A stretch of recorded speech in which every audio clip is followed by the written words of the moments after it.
I think I'm a Zach Edey guy. I've watched him in person a bunch of times over the years, and I've seen him develop. He's one of those guys, sort of the only other guys who have, kind of given me the, whoa, I can't believe what I'm seeing, is seeing Wemby live and seeing Bol live, where you're like, I don't understand how I am also a human being, and so are they.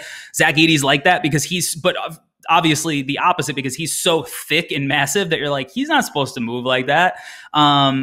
I think that some of the questions with him are a little bit overblown, not fully overblown, but a little bit. I think he's a better defender than he's being given credit for. And he, basically a dude that large, he measured at 7'4" without shoes, able to play 35 to 40 minutes a night in college is insane, just on the surface. Like Donovan Clingan maybe played a handful of games where he played 30 minutes. Like he's a guy who's just historically only played like max 20, 25 minutes. So I think if you're looking for like who could play behind Vooch and then who could take over, and again, this is more in the vein of like, hey, can we get somebody to help us continue to run on the treadmill? That's kind of the guy you would take. I don't really see him failing in the NBA. Some of the other guys like Kel'el Ware, if you just do a quick Google search, it's going to be like super talented, maybe doesn't try hard all the time. So if that's your cup of tea, then awesome. More power to you. I wish you the best in taking a guy like that in the lottery. I've seen him a couple of times. I've never been blown away. I've never been overly enthusiastic about him. He's interesting. If you take a swing, I get it. He's a former, McDonald's All-American, all that stuff. But the reason that he didn't come out last year is because everybody questions about whether he's going to play hard. You mentioned Deron Holmes. I actually just hung out with him, watched him work out and train for the draft a couple of weeks ago. Love Deron.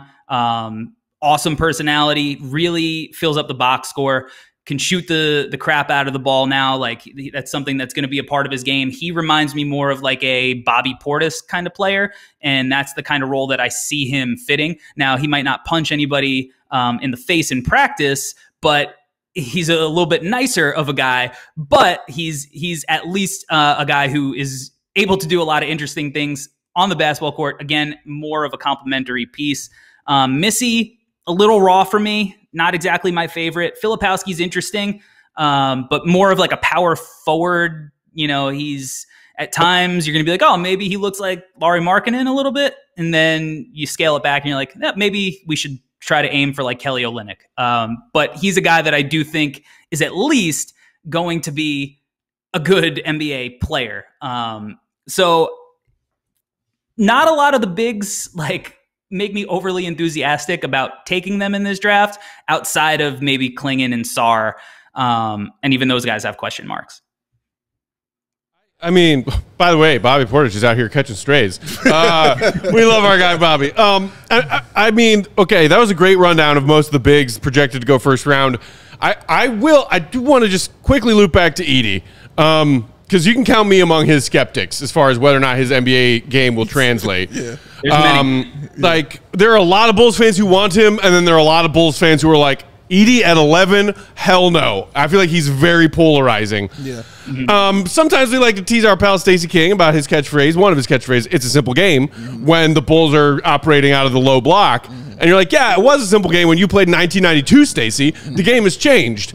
And when you look at one of the most, not one of the most dominant big, just put on an absolute masterclass in Game 5 for Denver last night, Nikola Jokic, he's operating some of his post possessions not from the low block, but like all the way out of the three-point line. I'm not seeing Zach Edey do anything. I mean, obviously Jokic, that's like the far end of the spectrum of how much the post game has shifted away from the basket in today's NBA, but I think there are a lot of skeptics of whether or not Edey and the low post scoring he was doing against tiny college teams is going to be as useful or even close to it at the NBA level. What do you think about that?